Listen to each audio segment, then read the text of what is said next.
Hello, hello, hello. Good evening, ladies and gentlemen. Good evening to the listening public. Those who are here on the island of Nevis, those in St. Kitts, those who are listening from the regional islands, the islands in our region, and those, of course, who are listening from farther afield. I say, as always, a very special evening to those in Canada, the United States, those in the United Kingdom who stay up, even though it's 4 hours difference, and listen to the show. I am delighted to be back here with you. I'm your host, Mark Brantley, and we will be having 2 hours that we hope would be of interest to you as we discuss many things that are happening here in the Federation. This show is a weekly show here on Vaughan Radio from 8 to 10 p.m.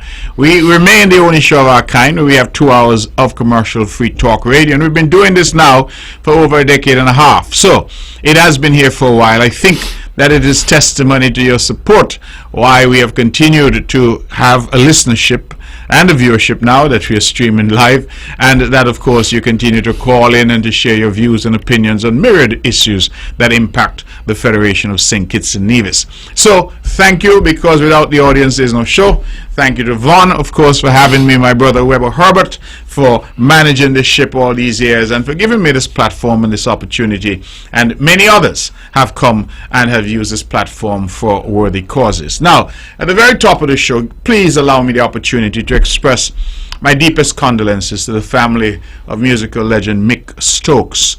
Mick Stokes was a well-known drummer. I believe he used to be with the GI's Brass, and he has continued over the years to make a considerable contribution to the musical scene here in St. Kitts and Nevis. We had heard some time ago that he was ailing, and unfortunately he would have succumbed and now has gone to be with the ancestors. I would want to express my deepest condolences to his family, particularly my dear friend Sister Sensia, whom I know very well.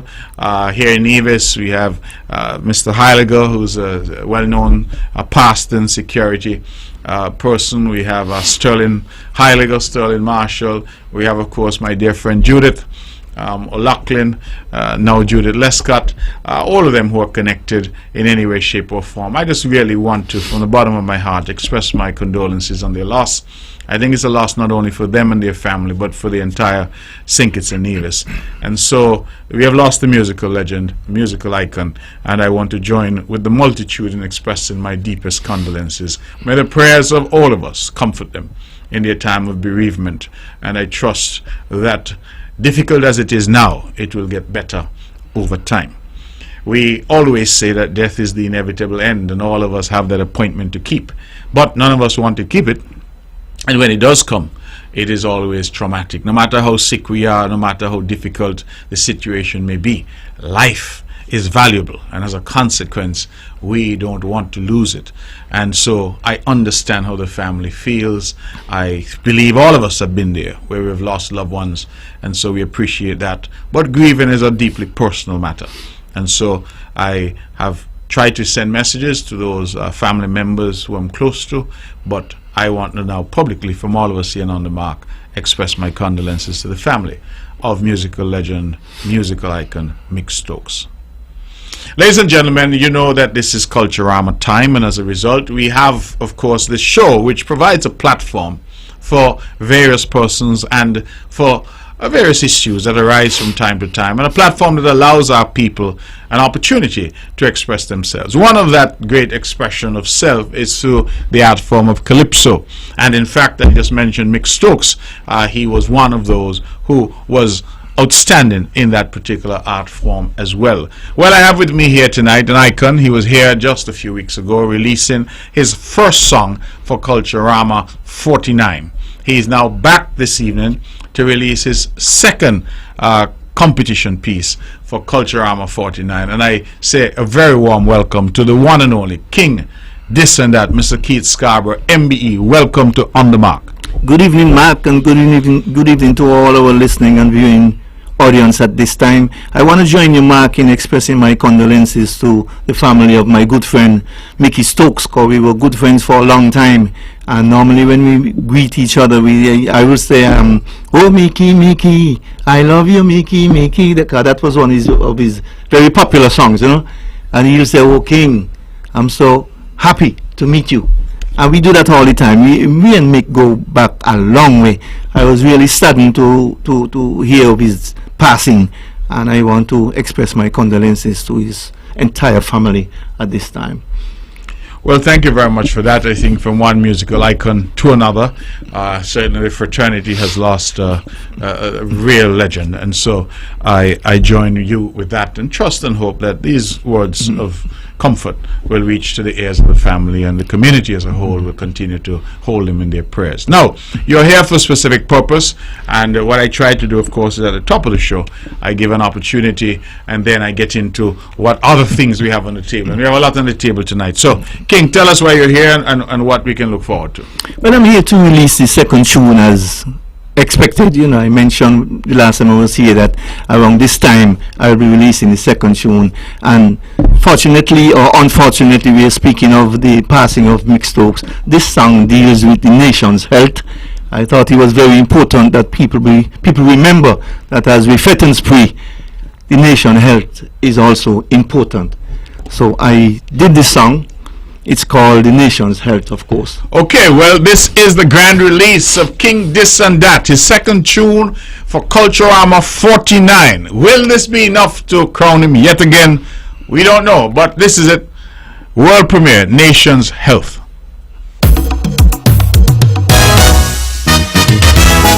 This is a serious message to all citizens and residents at home and abroad.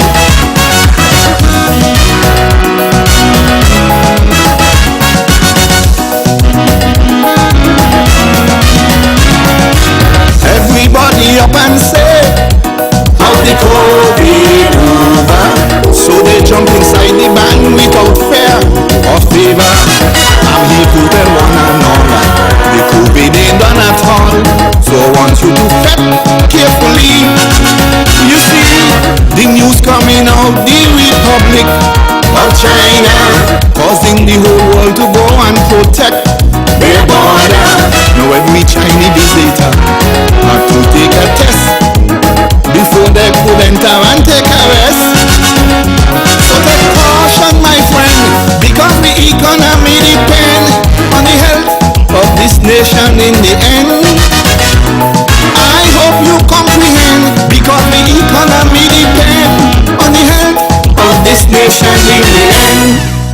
Hear me now, let common sense prevail for this anniversary. Wear your mask and protect yourself. This COVID have no respect for anybody. It could put your whole future on the shelf. As we celebrate again with the visitors and them, keep it in the back of your mind. We gotta be careful this time. Sing the lyrics, rhythm and rhyme. We gotta be careful this time. Or you sing the loud way one more We time. gotta be careful this time.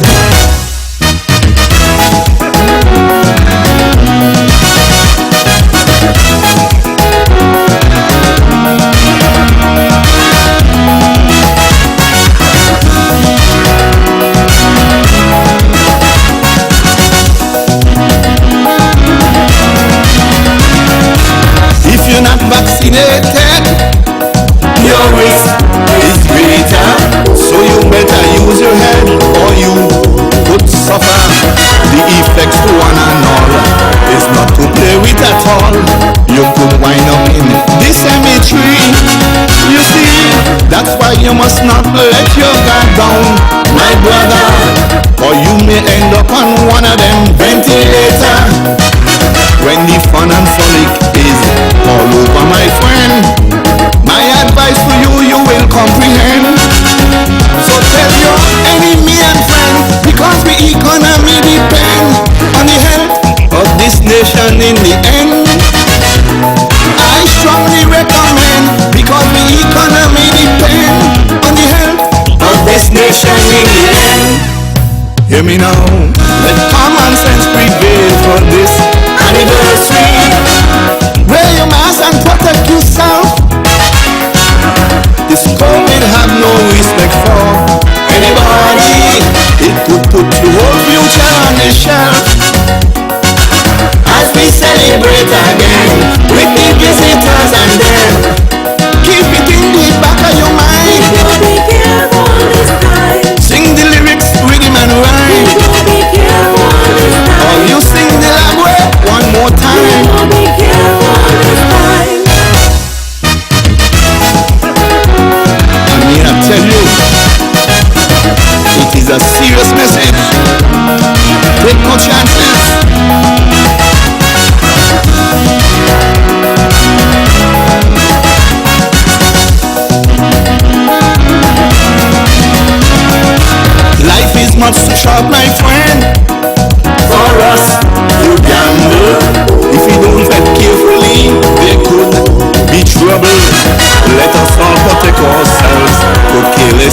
the shelf, or you could have regrets easily. This thing does transmit from person to person. You could catch it from someone with no kind of symptom. I hear all the experts say the vaccine does work. I don't take the booster, this ain't no joke. So take warning, my friend, because the economy depend on the health of this nation in the end. I repeat again and again, because the economy depend on the health of this nation in the end. Hear me now, let common sense prevail for this anniversary. Wear your mask and protect yourselves. This COVID have no respect for anybody. It could put your whole future on your shelf.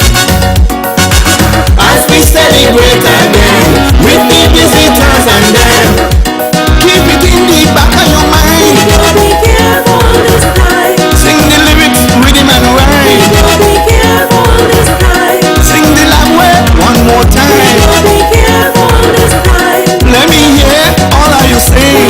Be careful this time. If you want get rid of this thing, Be careful this time. wear your mask on Jewel morning. Be careful this time. All you take it from the king. Be careful this time. Troops and bands, parade and all. Be careful this time. We ain't making joke this year at all. Be careful this time. No ifs, buts or maybe. Be careful this I time. beg all you please listen to me. Be careful this time.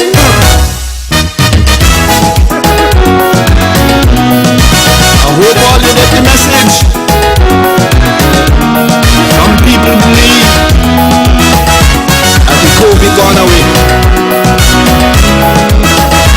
It's right here among us.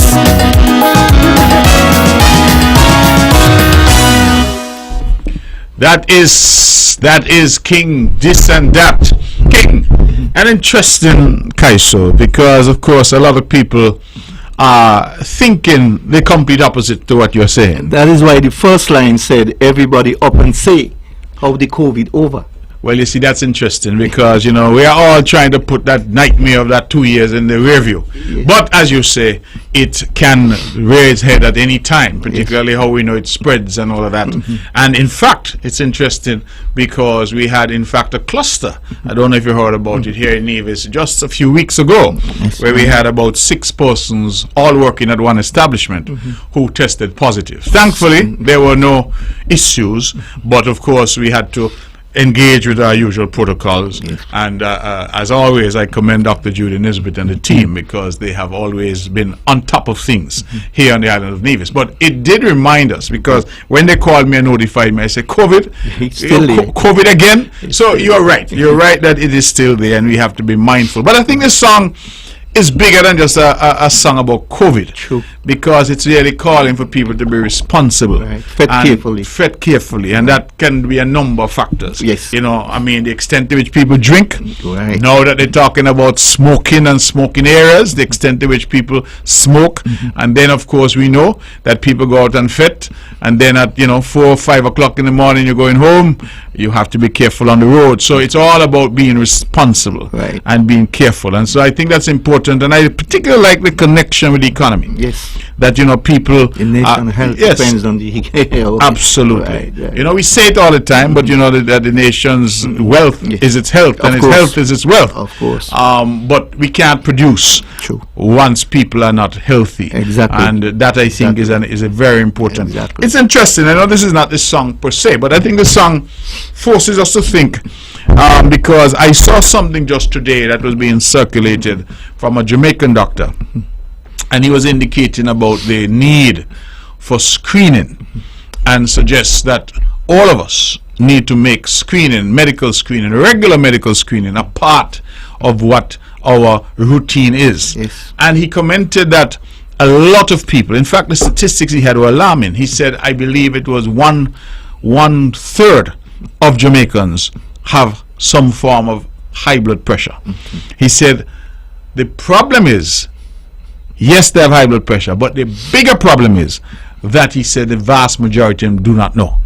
So he commented, for example, that they went to a school to do regular just testing, and there was a groundsman. Said the guy was fit. He works outside in physical shape. He works out. He ate fairly well.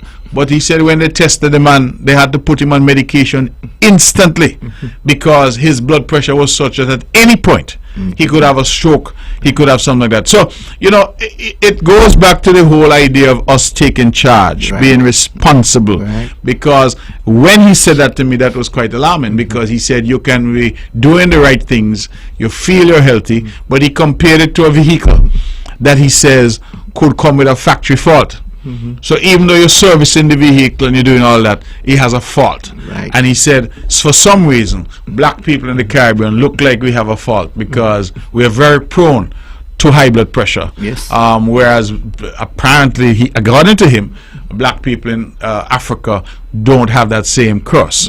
So, you know, it is an interesting kind of segue, because we too have been preaching in Nevis the need for us to be healthy, eat healthy, exercise, do all of those things, drink moderately if you drink at all, don't smoke. All these things we have advocated. But at the end of the day, it is really for our people to take charge and be responsible. Because you know what the old people say, an ounce of prevention is worth a pound of cure. Right? So that's where we are. So the song, I think, is an interesting song. It can be used for a variety of reasons. You only use COVID as the main topic to give you an idea, but you went along the right path. It's basically to take care of your health and watch what you're doing during the festival, because we don't have hardly had any COVID here. You mentioned a couple of cases that we have, but still in China, on places like America, the COVID is still, and they're coming down to fet with us. So be careful, you know, fet carefully. That's basically what the song is saying. All right, you think you have enough to win back the crown this year? I only need one, really. You only need one? Yeah, but okay, well, the second one. Judges is judging. All right, ladies and gentlemen, that's King This and That. What you love about him, always confident, and he has now released his second competition tune for Culturama. We are likely to get the usual additional verses. No, I think they're both strong enough to carry themselves. And I would like it to hear any other song, or this is it? This is it. This is two. This is the two. Okay. Yes. All right. Thank you very much. And I want to thank you very much, Mark, for giving me some time on your real tight schedule, because I know this show is loaded, and I want to thank you very much. Good night, and ladies and gentlemen in the diaspora and here, I hope you enjoy both songs. See you competition night. All right. You might just get something else. Good night. All right. So that is King This and That. He has come, he has released, he's now making his exit, and I thank him for being here and for choosing this platform, of course, to release his song, his second competition piece. Ladies and gentlemen, King This and That has really been an iconic figure here in Calypso. He reminded us the last time he was here that this year we celebrate 49 years of Culturama, and he has competed in all but one of those years. Next year, God willing, we will celebrate 50 years, and as part of that, we are staging our second homecoming celebration. And so, for those of you who are out there and who are listening, please tell your friend to tell your friend to tell your family that we want all Nevisians and Kittitians to come home for the 50th anniversary. So plan your family reunion, plan your various class reunions. Just come home, please, for summer of 2024, when we celebrate 50 years of Culturama. We really are going to have some exciting activities, and we will be coming out. We'll be coming to the UK and the US and Canada to promote and to encourage people. But I encourage you to start booking now. Nevis is going to fill up fast. Make sure your relatives have room for you, the hotels, the guest houses, as the case may be. So, thank you to King This and That. Ladies and gentlemen, today I think was a rather auspicious day.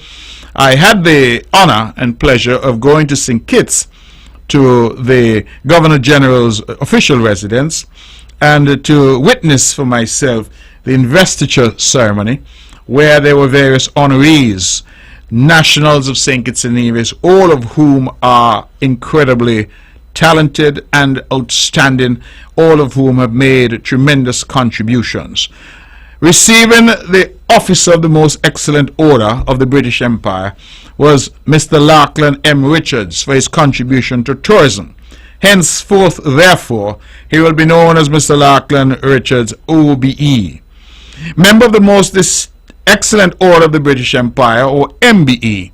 That went to Mr. Peter Curry, who a well-known businessman. We know him as a businessman, and he got that for his contribution to business enterprise. Our own Mrs. Marjorie Morton. She received an MBE for her contribution to governance and public service. Her daughter was on hand to receive the award on her behalf. And Mrs. Morton, if you listen to my voice, heartiest congratulations. I wanted to congratulate you personally, but of course you weren't there today. But I did ask your daughter to convey my warm appreciation and congratulations to you. I first had contact that I can recall with Mrs. Morton when she was a prominent secretary, if I recall, and she has really performed admirably as a female president of the Nevis House of Assembly, and then of course as acting Deputy Governor General. She has always acquitted herself with considerable plum. And so Mrs. Morton, congratulations, Mrs. Marjorie Morton, MBE. We also had a Miss Vida Williams for her contribution to the public service. I'm told that she worked at the Governor General's residence and office for a very long time, 2 decades, I'm advised, and I would want to publicly express my warm congratulations to Miss Vida Williams. And then last, but certainly not least, my dear friend, Pastor Eric Maynard, who received his MBE for social outreach and evangelism. Pastor Maynard, MBE, as he will now be known, is a man who I believe requires no particular introduction. His work speaks for itself. And he has, from very humble beginnings, created the Shiloh Baptist Church, which has really served in so many ways the people of Nevis. I say the people of Nevis because Shiloh Baptist has members from all across the island, even though it has its premises there at Ramsbury. They started out in a small church. They now have a much bigger worship area, temple, and it's instructive because as they read his bio today, they said that he came back, he had his calling, that he wanted to serve God, and that calling went back to the late 1960s, and he has been steadfast since. He started out, I'm advised, in 1971 or thereabouts, and he said he started with a Sunday school ministry, and we're at Big Rock in Craddock Road. And so it's interesting that that was his start, and from that humble start, through God's grace and mercy on his life and abundant blessings, he was able to create something which he has now passed on to his son, Pastor Wayne Maynard, who is now the officiating pastor at that church. And so I really want to commend all of the awardees and to say special commendation to Mrs. Marjorie Morton, MBE, and Mr. Pastor Eric Maynard, MBE, both of whom I think are well-deserving recipients based on their extraordinary contribution to the life and times here on the island of Nevis. And so I congratulate all the awardees, but certainly single out the 2 who have contributed so significantly to the island of Nevis. Ladies and gentlemen, we have much to discuss, and so I'm just going to continue to lead with some of the issues that are impacting. It is almost half an hour past 9. I do not propose to be overly long, but please bear with me. Tomorrow we have a sitting of the Nevis Island Assembly. And that sitting, we will consider the first reading of various bills, and of course we hope to have some statements by ministers. We have not been in the Nevis Island Assembly for some time, and you will recall that one of the commitments that we made as a government is that we would seek to convene the House at least every 2 months or thereabouts. And so we need definitely to step up the frequency of our sittings, and I can make that commitment that that will happen. It gives, of course, parliamentarians an opportunity to speak, an opportunity to debate, and an opportunity to reflect on the various issues impacting the island of Nevis. And so we certainly hope that you'll join us tomorrow at 10 a.m. as the Nevis Island Assembly convenes to discuss a number of matters and have the first reading of some bills. I also hope that tomorrow I will be in a position to table the audited financials for the Nevis Island administration. Now that, ladies and gentlemen, is very important. We were not able to table those financials when we did the budget in February of this year because they were not yet ready. We had run into some difficulties. But I want to commend the work of the audit office that those documents are now ready. And why is it I am speaking about this? Is because it is an important constitutional requirement that each year we must table in the Nevis Island Assembly the audited accounts for the Nevis Island administration. That is the ultimate check on the spending of the NIA. The audited accounts is where you would look to find out whether we are on track, whether there are anomalies, whether there are issues, and it is an important check. It's an important safeguard that has been put into our constitution. The audit office is an independent office constitutionally, and they essentially act as a watchdog over the expenditure of the NIA for the course of the fiscal year. Now that is very important because you see, a lot of us, ladies and gentlemen, give lip service to this idea of transparency and good governance. They have become buzzwords, mere language that we deploy when we're seeking to make ourselves sound as if we are committed to those ideals.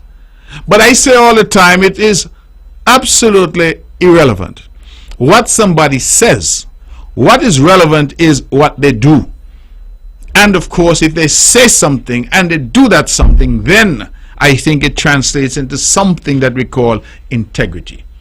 We have said in the CCM that we are a party and a government that people can trust.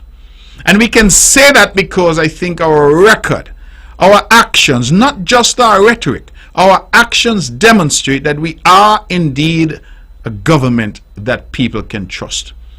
When we are able to do something, we have done so. When we are not able to do something, we have come and we have explained what the difficulties are. Now that is not to suggest that the opposition or others may not have a contrary view. We live in a democracy. And the important thing about democracies is that it must provide space for contending views to contend. That is what democracy is about. But I think on any measure, this government that I am privileged to lead has been open, it has been transparent. You want the evidence of that? We were the government that put in place the Integrity in Public Life legislation, not just enact it, but we have activated it. And this year, I believe it was for the 4th year, I and colleagues would have had to submit our financials to the Integrity Commission. We are the ones who have created now, for the first time in our history, a monthly press conference for the Premier, where members of the press can come and they can ask whatever they want to ask. They can test and probe. This is us engaging with what is referred to as a fourth estate. An independent press, a strong press, is important to a strong democracy. And I have sought to engage. We have, I believe, in the 6 years or so that I've been Premier, only missed one occasion when we did not have that monthly press conference. That is my recollection. So we have been consistent in meeting that obligation. I have come here on the mark every Wednesday. When I became Premier of Nevis, there was some who suggested that I ought not to continue. And I decided that I would not take that advice because I believe it is important, because when I come here, there is no filter. People aren't being screened. Whoever wants to call and wants to engage can do so by picking up the phone and calling the radio station. It is, I think, unlike any other island or government that I'm aware of. Look around our region. I don't know that any other leader subjects him or herself to 2 hours every single week of commercial-free radio where the citizenry and others can pick up a phone from at home or abroad and call in and ask questions. Yes, we have others who do it sporadically or periodically. We have others who come perhaps during an election cycle.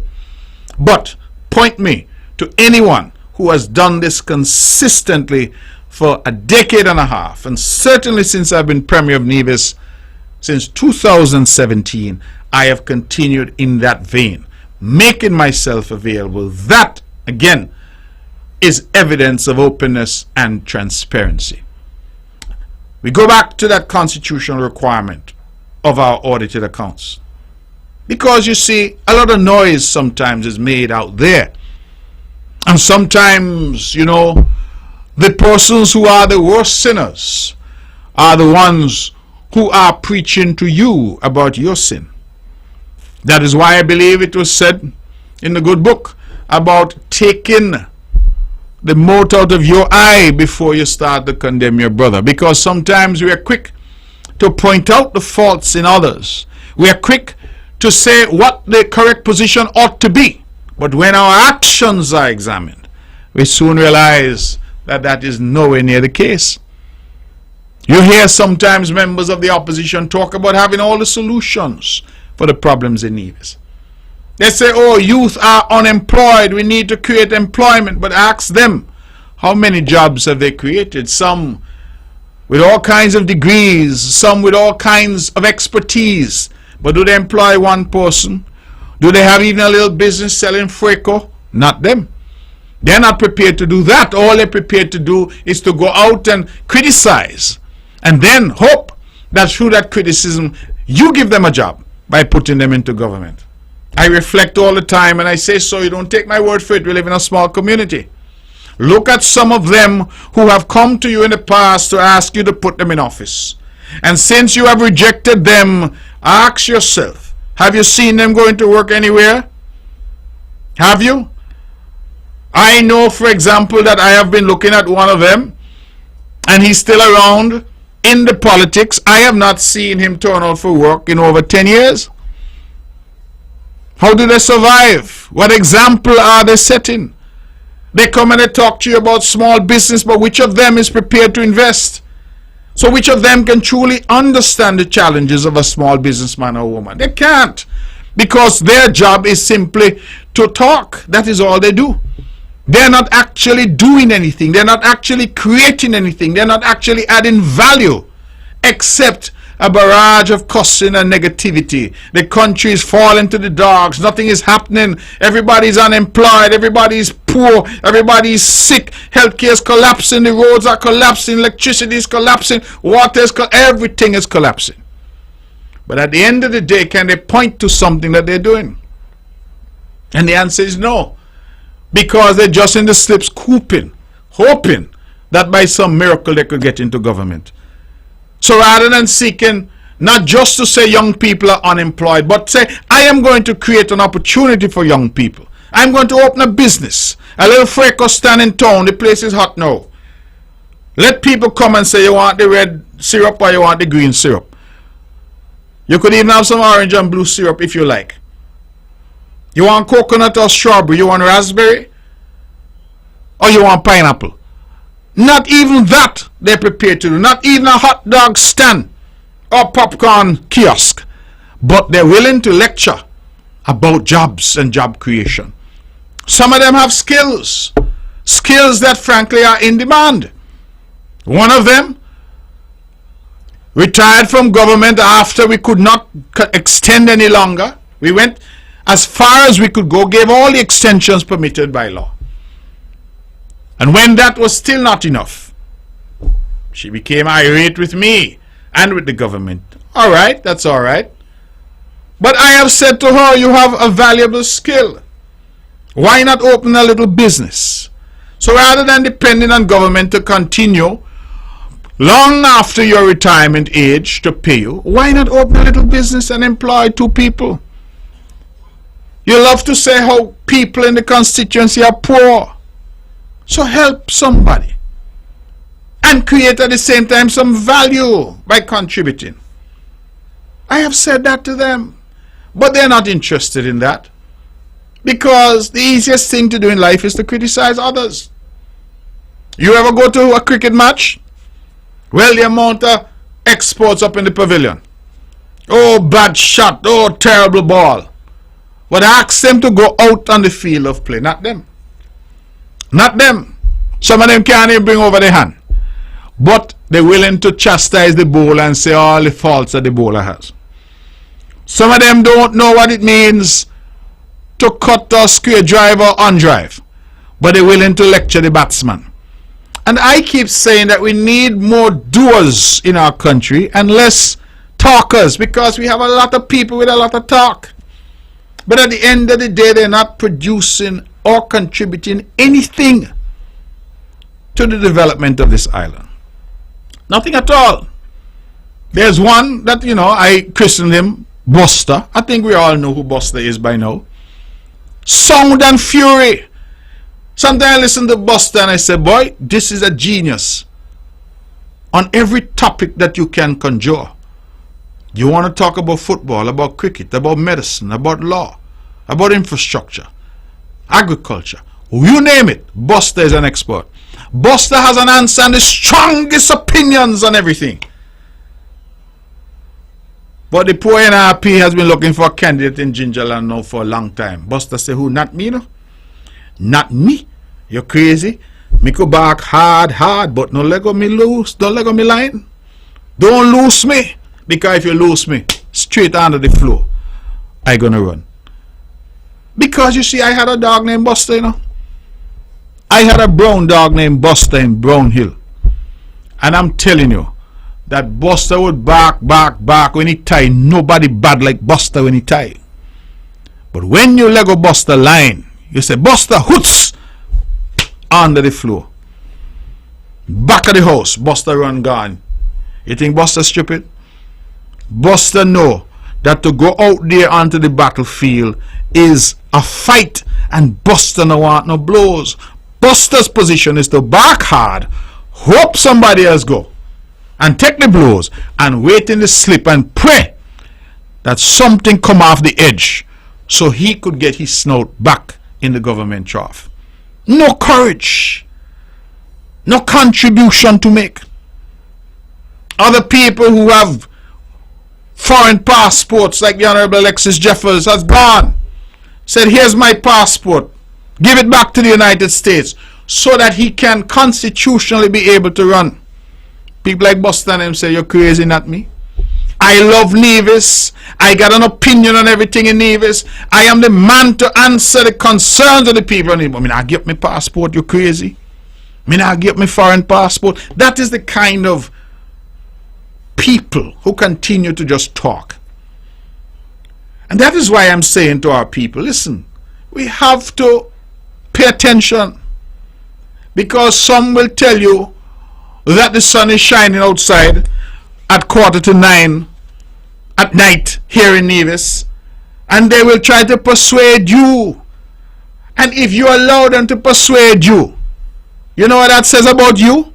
Because you know that no sun is shining outside in Nevis right now. You know it's dark night outside. But yet them will tell you sun is shine, and some of them start to jump up and say, but yeah, the sun been a shine. 9:15 last time me see the sun. You see which sun? I am saying to our people, and I come back, everybody want to know where I'm going tonight, to the audited financials that we will table tomorrow, God willing. Because our constitution mandates, you hear the word I use? It mandates. That means it says it is compulsory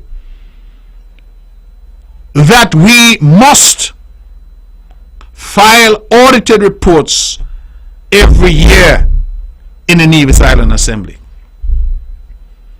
The NRP in government from 2006 to 2013, 5 years and 18 null and void months, they refused during that time to file any audited accounts, in violation of our constitution, our supreme law, but also, in my view, with blatant disregard for the checks and balances put there to ensure that an independent body, the audit office, had oversight of their spending, oversight of the various ministries, and could therefore comment on where there were excesses. It is when we got into government in 2013 that under the leadership of the Honorable Vance Emery, this CCM administration had to now go back and recreate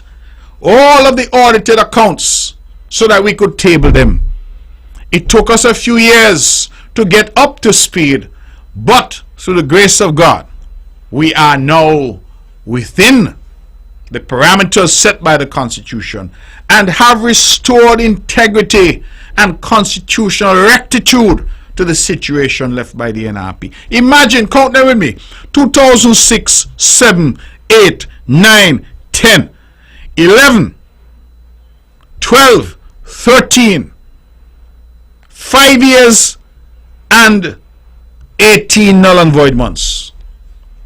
That's what NRP was in there for, and could not bring themselves to file any audited accounts as mandated by our Constitution. And now they want to lecture us about transparency and openness. They want to lecture us.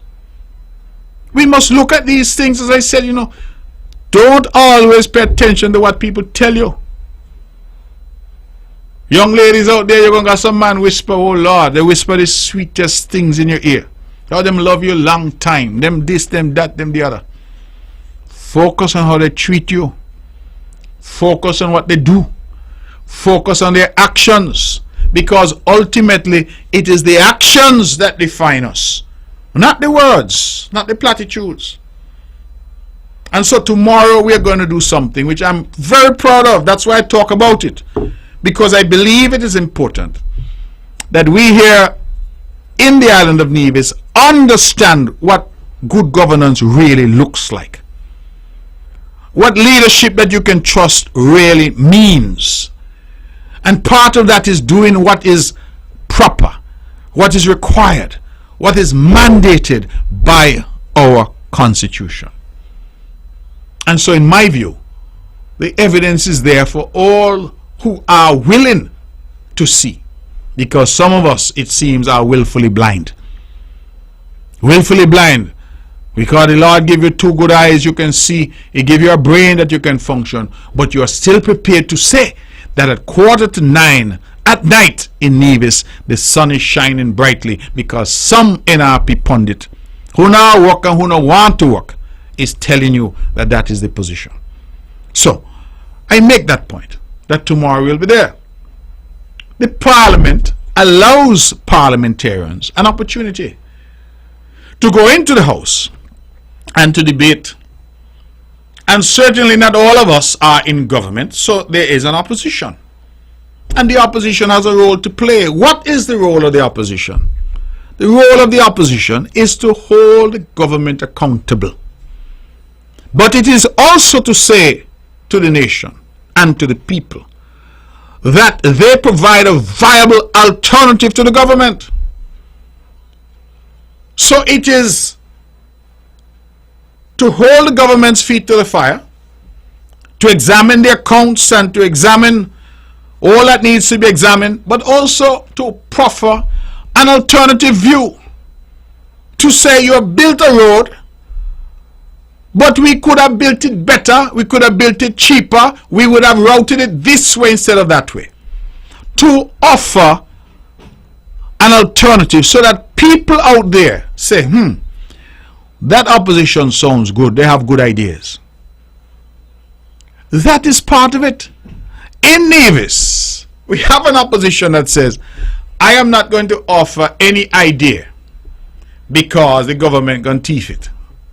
That is why in the last election, they published no manifesto. When I asked a good friend in the NRP, well, how come I run an election without a manifesto? No proposals, no plans and programs for Nevis if elected. So, I go on thief RB idea. CCM put out its manifesto for sure.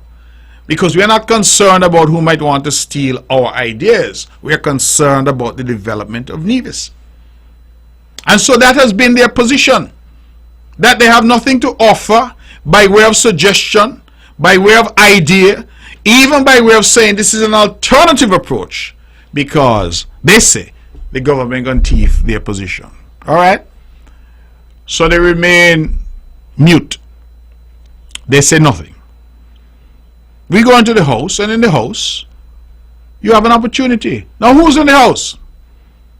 You have on the government benches individuals that are elected, and you have individuals who are nominated to be in the House. You have on the opposition benches individuals who are elected, and you should have had someone who was nominated, but obviously the NRP could not agree even on that. Mind, they want to run Nevis, you know, but they can't run their party. They want to run the island, but they can't run their party. And so they could not agree, so there is currently a vacancy on the opposition benches. And the two NRP members who were elected, the Honorable Janice Daniel Hodge and the Honorable Cleon Stapleton Simmons, they say that they cannot get along. And so the last I heard is that the Honorable Cleon has been ejected from the party. I don't even know if they give her a parachute, but they throw her off the plane. And so Cleon is now out and doing her own thing. And it has left Janice by herself, representing the NRP in the parliament. So the NRP went into the election of 2022, December 12th, with 1 seat. They came out of that election with 2 seats, but within a matter of weeks they have gone back to 1 seat. So it's what they call NRP maths, and you see whether or not the maths is matching, because you're gone from 1 to 2 and then back to 1. That's a matter for them. But I said to the people of Nevis, you know, and listen to me carefully, if you see people got confusion in their party, how they going to run Nevis? They can't run the party. And I have said it, and I continue to say it comes down to a question of leadership. And it takes me now to the point that I want to make before I open the lines. Last week, or the week prior, I can't remember which, I made the point that the elections are now over, and that the people of St. James, in their wisdom, and their voice is the voice of God, they did not re-elect Alexis Jeffers, who I believe on his record is one of the best performers that we've ever had in the history of the island of Nevis as a minister. But they did not elect him. They opted to go with Dr. Janice Daniel Hodge, whom I am persuaded most of them don't even know. But that's who they went with, and we must respect them because their voice is the voice of God. So they elected Janice Daniel Hodge. Now, what did they elect her to do? One would have thought that she would see that trust and confidence reposed in her as an opportunity for her to engage on behalf of her constituents. And if you are not in government, my friends, the only way you can engage is to engage with the government. Now, how else are you going to get anything done in the community if you don't, as the representative, elected representative, bring the concerns of the people of your constituency to the government? If there's an issue with water, if there's an issue with electricity, if there's an issue with healthcare in the community, there's an issue with roads or infrastructure, some youngster in the community wants a scholarship, some youngster needs help, some family, a single mother, people come to you as the elected representative, the person that they voted for. It is therefore your responsibility to bring their concerns to the government. That is the way that democracy works. That is the way our parliamentary system and our system of elective democracy functions. But this lady, Janice Daniel Hodge, seems, for whatever reason, to have drunk so generously at the bitter pond of the NRP. I'm not persuaded Janice was always NRP. Janice is a recent convert to the NRP because she was approached and we know by agents in St. Kitts and some here in Nevis as well, to become the leader of NRP. We know that. In fact, we know that the first few times she was approached, she actually turned them down and said no, but was later persuaded that she would not only come in, but come in as leader. She parachuted in from the top because nobody ever heard of Janice Daniel Hodge in politics before. Nobody ever heard of her contributing anything to anything before. And so when her name came out, everybody was asking me, who that? Because it was somebody who had not paid any dues or been involved in any way, shape, or form. But at the end of the day, she has been successful in being elected. She won by the landslide margin of 8 votes, and she is now the representative. Now, what is her job? She was elected on the 12th of December 2022. Today, we are at the 5th of July 2023.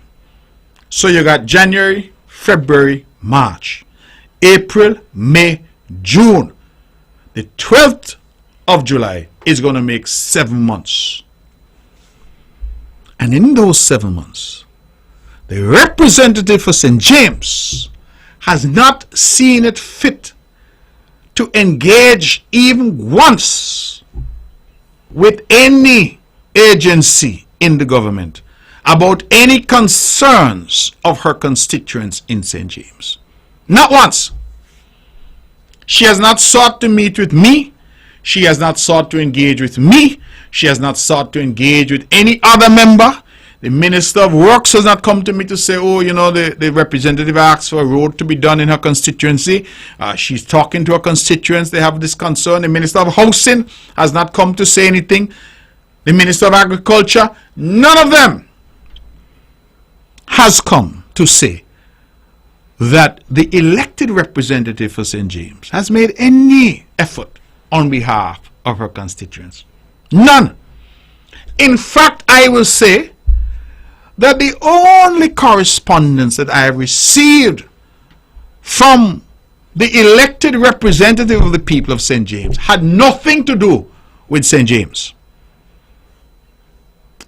She wrote, making a whole barrage of noise about an office for the opposition and money that she alleged should come to the NRP. You hear what I tell you? That was her concern.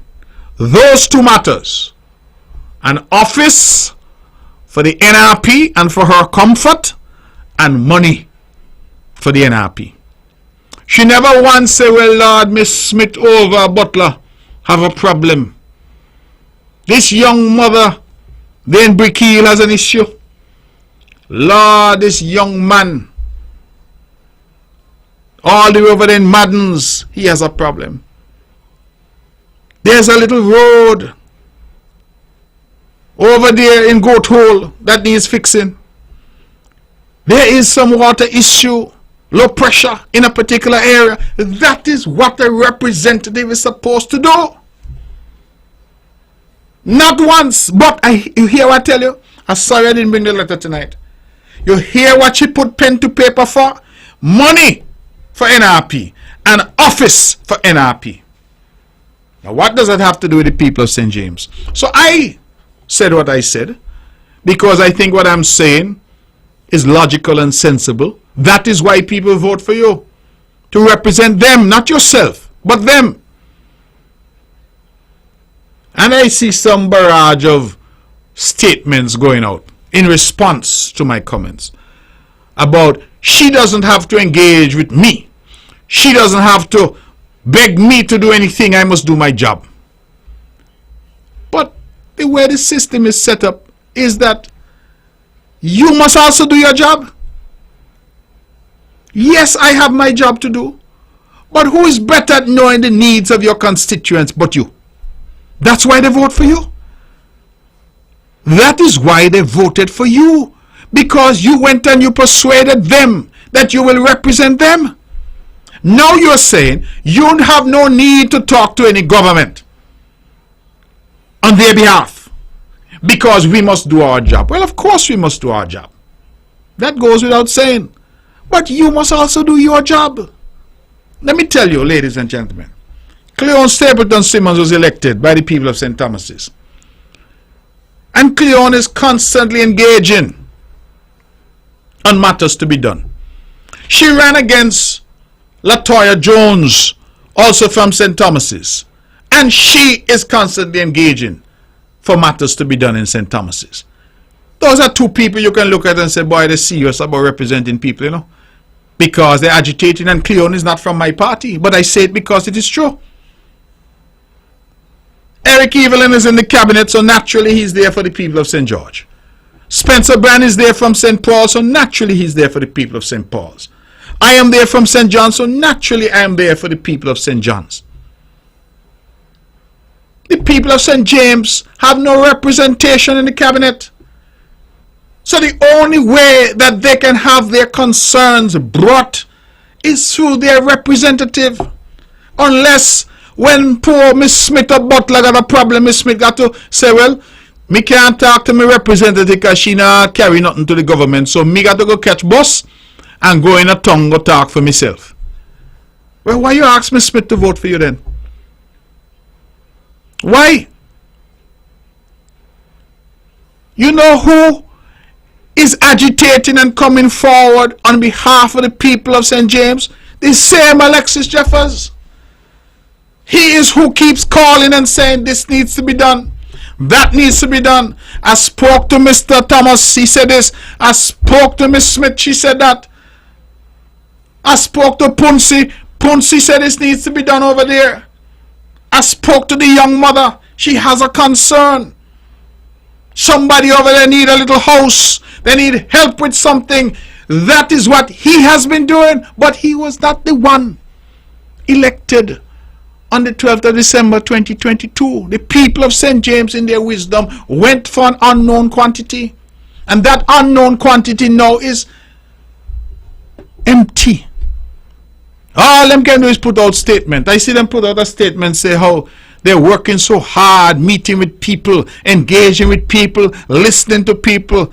Well, all of us could listen because we got 2 ears. But at the end of the day, people also want action.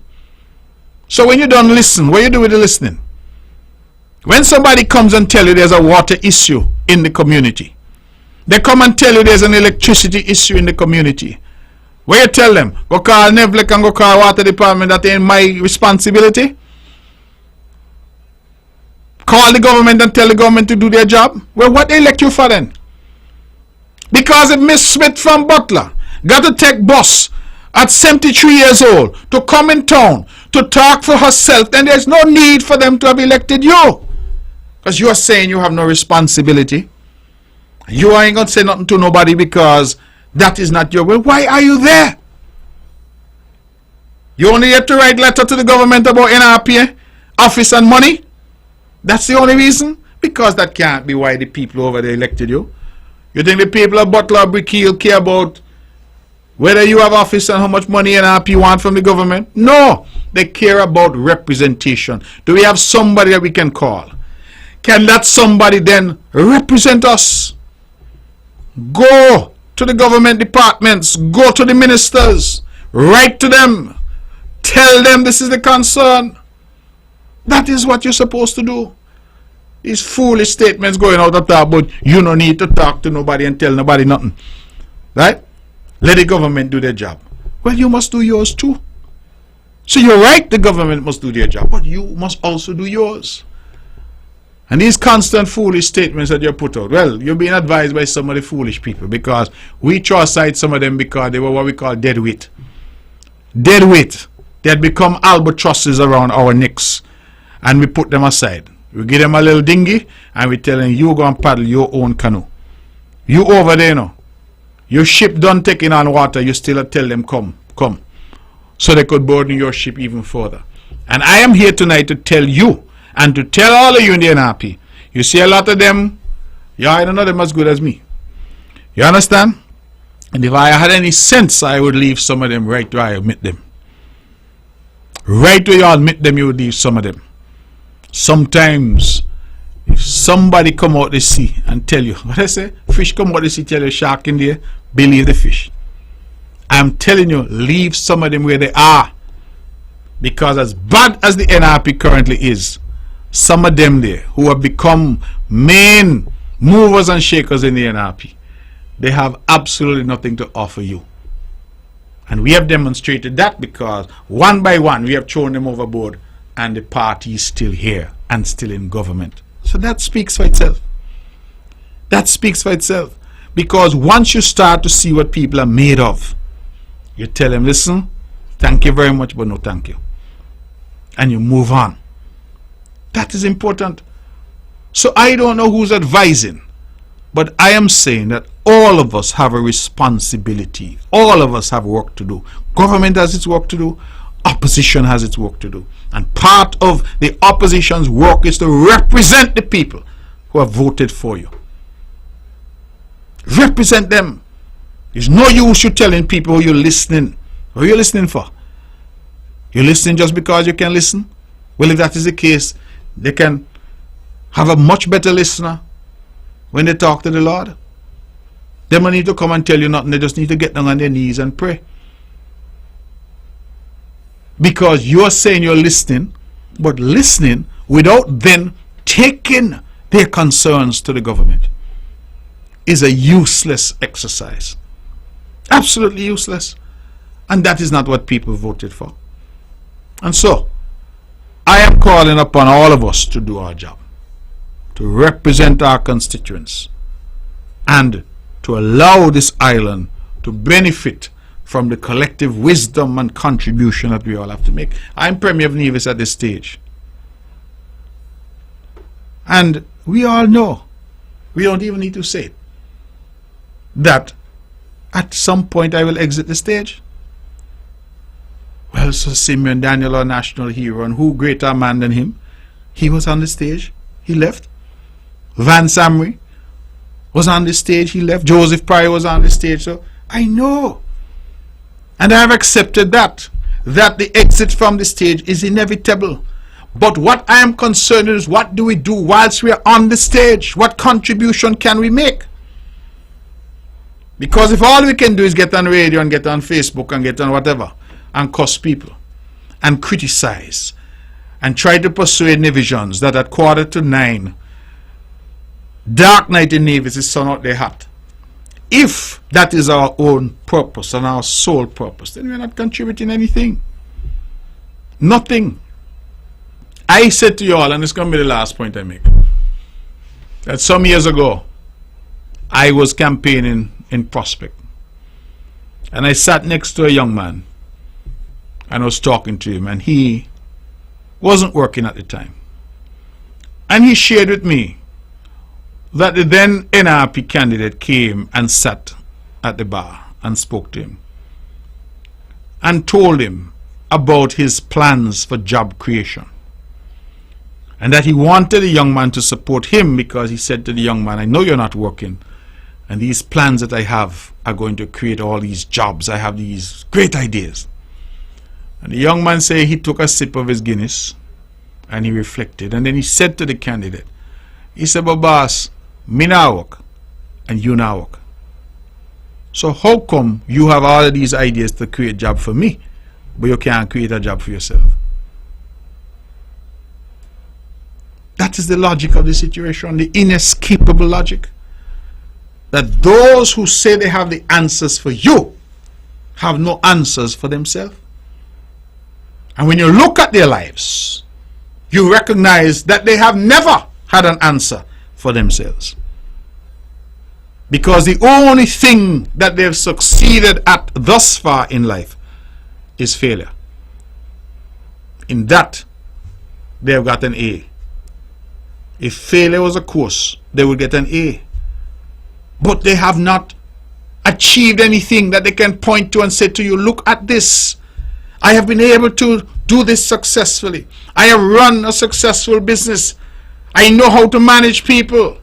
I can therefore bring that skill set to bear in government. No.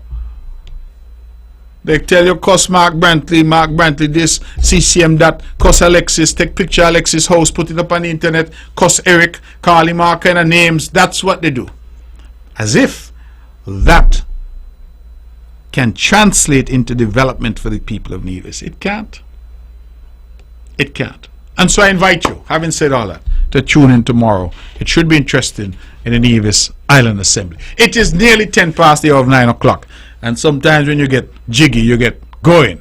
And so I really want to open the lines now and be quiet and just listen to the people. 469-1616, 469-1700. Those are the lines to call if you want to be a part of the show. And I invite you to call and to share your views and opinions with us on any of the matters that have been raised, but certainly to call in and be a part of the show this evening. I want to, since nobody is calling yet, to congratulate all of the graduating classes thus far. I was able to attend the graduation of the Charleston Primary and also the Elizabeth Pemberton Primary. I hope, God willing, to be able to go to my alma mater, the Ivor Walters Primary. And I know that they're happening all around the island. I haven't been able to attend all, but we're fanning out, we're sharing the responsibilities in the cabinet. But I want to congratulate all of the students, their parents, and their teachers and principals, of course, for the excellent work that is being done in preparing them to now move to the next level. Let's go to the phones and take our first call. Okay, a caller, please call back. 469-1616, 469-1700. Please call and be patient with us. So we look forward to hearing from you out there if you have something to say and something to add to the show. So I was congratulating the graduating classes and the students. I was very impressed to see the progress that has been made. And I was at the Elizabeth Pemberton Primary graduation, and they had a very interesting approach where they looked at the students and said who were most likely to be various things: prime minister, premier, pilot, different professions. I was very impressed with that, and I hope that their words prove prophetic. Let's go to the phones. Good evening, you're on the mark. Good evening, Your Honorable Mark Brantley. Good evening to you. And good evening to the listeners home and abroad. Carl Brown here. Yes, Mr. Brown, how are you? Yes, Honorable Mark Brantley. A couple of issues. Yes, it is true. I have warned the NRP over several years because you and I have had this discussion that the NRP love your wife more than you, right? Because all they do is talk about Mark Brantley, which is that's supposed to be of Mark Brantley's wife and daughters or children. No, I have warned them severally. Let me say it like the African movies them, severally, right? That bring the issues, bring the projects, the programs, the policies to the people. And that's how you're going to win an election. And not only that, you have to perform. You not just have to talk, you have to perform, you have to execute your plan, and your plan have to manifest action in the manifestation. That's how you win election. And you have to be true, and you have to be there for the long haul. I want an happy. Every election, they bring your candidates. You cannot win an election, so yeah, one or two of your candidates might win, but you're not going to get you in government. I have warned the leader of NRP, right? And a number of talk shows. And you know the big mistake that they make in this last local election? I said to the leader, and I said to the whole NRP, you all have Miss Cleone there, who have won her seat, who know the role, the lone soldier in Parliament against the whole of CCM. Make her the opposition leader because she have won again. And Miss Daniel could be the leader of the party. But they put up fighting against themselves and cause, after gaining a number of votes and gaining an extra seat, when they should have been on the road and the up and up, they get back down to the down and down in confusion and thing, right? Now, the other thing, Honorable Mark Brantley. Yes. I would love, and you know me and you have had this discussion, and I'm saying it to the Honorable Sean Richards, saying it to the Honorable Timothy Harris, I'm saying it to the Honorable Mark Brantley and history representative from Nevis, I would love to see you guys bring a bill to the parliament, although you're in opposition. And I hope the parliament will put it on the parliamentary calendar so it can go into discussion and it can pass and gazetted. The opposition, I am so impressed and so relieved, Mark, because you know you and I have had this discussion, and I have had it on a number of talk shows, that the opposition must be able to bring bills, and the opposition must not always criticize but work with the government. And it's so nice to see that in this parliament that we can see the opposition and the government voting on the same bills. And Mark, I must compliment all of you in the federal parliament that, oh my Lord, our parliament is running in a decent and effective way. Not just you getting, hey, you pussyfooting, sit down. You don't have no right to talk. And those kind of, you remember those days, right? Yes. So it'd be very nice to see our parliament. Everybody's laughing, cracking jokes. Not saying that it never used to happen, but Lord, you could breathe a free life of relief in this parliament, right? It's like when your house is very dirty and you clean it, you could feel the lightness. The lightness is in the parliament again. And guys, keep it that way. And I would like to see the opposition then bringing bills to the parliament for things that they want done in the constituencies, for things they want done for the constituents, and things they want done for the federation. And it passed, right, for second and third reading, and gazetted. So guys, all you work on that. But things are going good. And NRP, come on, get all your act together. It's not about Mark. It's about the country and your constituents. Come there and argue, discuss, and elaborate things for your constituents and your constituency. It will make you a better candidate and a more formidable and challenging candidate. And please, I want it all over the years. Stop changing up the candidate them so you're not going to see the government benches again like that. But Carl, sometimes the reason they might change, you know, is because, like I say, I go back to my friend Buster. Them who talk the most and them who got the biggest opinion in NRP are not prepared to be candidates. So every time the people of Nevis are looking for candidates, you start to hear some name you never hear yet. Because those who are doing the most talking are only bad dog when they tie. Me sure if you be sure you're from listen, you're from Sinkers, me sure you know when dog tie. I can count in Jonathan. You say you know when dog tie how bad they go on. Right? Yes. But when you lose the dog run, and that has been the problem. So a lot of them they got to chip and chip. Listen, you know in the election, I think it was a federal election. No, don't get me. Let me get it right.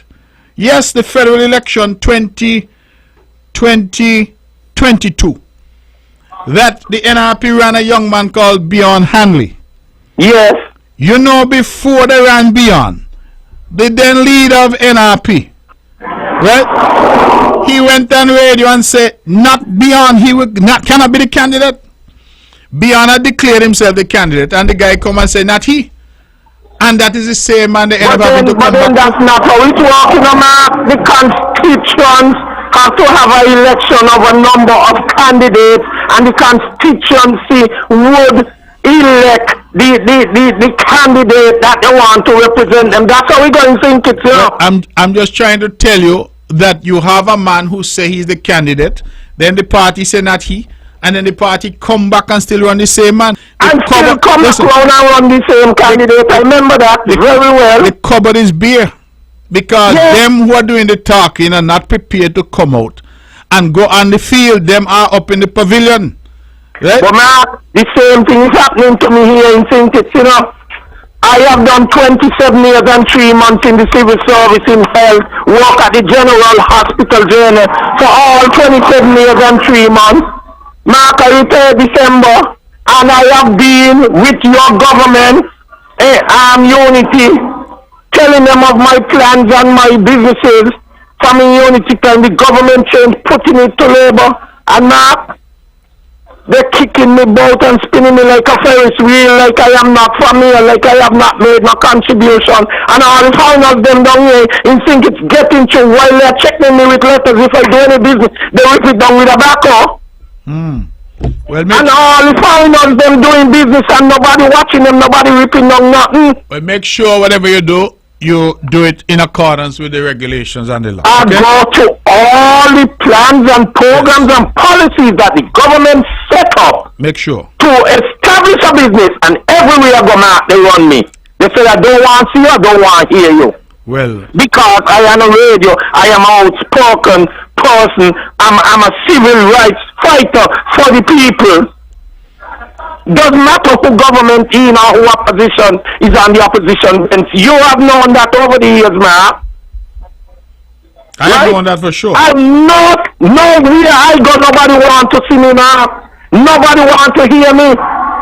People are telling, imagine ministers are telling me they don't have no time for me. They have a constituency of 4,000 plus and they have a lot of ministries. When I tell them I have my name down to see you one-on-one, they tell me yes, I see your name, but I have 100 and plus constituents in front of you, so I don't know when I'm going to be able to see you, but I would like to see you. And your business plans them is good. But when you look around now, all the foreigners them, business is opening, and me as a citizen born and bred is not happening for me. Because me ain't supporting the government of the day. This is what's going on in the country, and now many other small business people in Trinkets and Nevis could tell you this hard shit. And they run around and they're spinning you like a Ferris wheel and they're pressing you and blending you up like a blender. Right, to get a small business open, Mark, even to go on the road, to push a car to sell a tray. The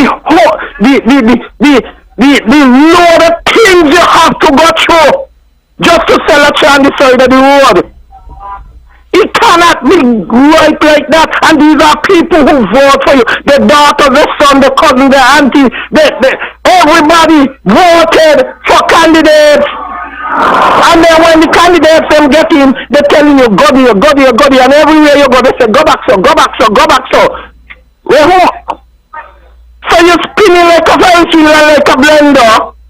Mark are gone. all right, brother. Well, I gave you a good run, and I am grateful that you had a chance. I'm just here checking my phone because I'm getting a number of messages.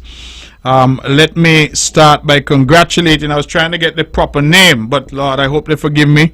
But my good cousin Nana, her daughter, just graduated a couple hours ago in New York. I want to express my great congratulations to her. I don't have the name, forgive me, I don't want to, but it is the daughter of Tessa Manners, who just graduated. I've been trying to get Nana, but she now study with me, she now responds, so I can only say her daughter has just graduated. So congratulations to her from all of us here on the mark. And, of course, let me point out that today, and I should have said that even before the show started, I should have been talking about that. Today is the birthday of the most beautiful twins in Nevis, Jean and Jilly, on the hill, there in Brown Hill. I want to say happy birthday to them both. I should have done so at the top of the show. So please, Jean and Jilly, forgive me, but happy birthday. They have been stalwarts in the Brown Hill community for a very long time, have contributed tremendously to the Walwyn family. And Jilly, as she like to say, Jilly on top the hill. Jilly on behalf of all of us. I know people like Sonia, people like, the whole of Brown Hill, not see Mali, Sam, everybody. Astro, we're wishing you a happy birthday to you and Jean. So I hope that you had a wonderful day, and I hope that you continue to enjoy Jean and Jilly celebrating a birthday. And they look so young. I don't even know if they're 25 yet, because they look young like some spring chicken. So happy birthday, ladies, and I trust and hope that you have a wonderful time. Let's go back to the phones. Good evening, you're on the mark. We missed that caller. Let's try someone else. Good evening, caller. You're on the mark. Hello? Yes, you're on the air. Okay, great. Hello? Hello, good evening. You're on the air. Go ahead. Yeah, Mr. Mark. Yes. How are you? I'm fine, thank you. Okay, great. I listened to your show last week, and I listened to a young lady calling, speaking about she had to block the ambulance from going from one point to the other. She had to And block she the went up- ambulance, you say? She had to stand in the road to block a vehicle to allow the ambulance to pass. Ah, yes. Okay. Uh-huh. Right. And I listened to her very carefully. And the passion in which she spoke, you could see it was really troubling to her. But she went on to say something, and this is why I called this evening. She was saying that the person who is in the ambulance at the time, not the driver, the attendant, he should be able to take the number and probably take it to the necessary person and probably have them summons. Mr. Brantley, she said it because she don't really understand. But let me share a bit of wisdom. Myself has worked in the ambulance service here in St. Kitts for over 25 years now. Okay? And when you're in the ambulance with a patient, Mark, you ain't have time to look at a vehicle number on the outside. Mm-hmm. Because life is more important at that moment than a vehicle number who probably not allowing the ambulance to pass. Because every second in that patient life, it counts. Let me repeat that, Mark. Every second in that patient life is very, very, very valuable. The only solution maybe I can give them, we don't have a problem in St. Kitts, I must be honest. But maybe in Nevis, you can put a little camera business on the ambulance and then they can replay and backcheck and then you do the summons in. But otherwise than that, the attendant, he know that he or she don't have any time to go to look for a number and write down a story in an emergency. That patient life is valuable. Have a good night. Thank you. Thank you very much. And I think you made some very valid points. Just got a note that the young lady who graduated is Trevornell Hodge. Trevornell Hodge. Trevornell, congratulations to you. And we wish you, of course, continued success on your academic journey and in your professional life. We're taking your calls, ladies and gentlemen, at 869-469-1616 and 869-469-1700. The phones are lighting up, so let's go back and take this call. Good evening, you're on the mark. Good evening, Mr. Brantley. Good evening to you. How are you? I am well, thank you. Okay. I know you are the representative of St. John's, correct? Yes? Okay. I live in Victoria Road, St. John's. I don't know if you remember that you and Mr. Brand was on the radio one evening when I called in and was explaining something to him about my yard and the stuff that was thrown on the road in my area. Do you remember? I can't recall, but you can remind me certainly. Okay. And I said to you, please tell him to look after me. You remember that? I can't remember the specifics, caller. Please forgive me, but as you could imagine, hundreds of people call into the show, so I don't remember the specifics. That's why I'm asking you if you could remind us. Okay, anyway. I told him that there was some stuff thrown on the road some years ago. And whenever the heavy rain come down, it washes the stuff straight down into my yard, in my walkway. I used to call Public Works and they would come. But lately,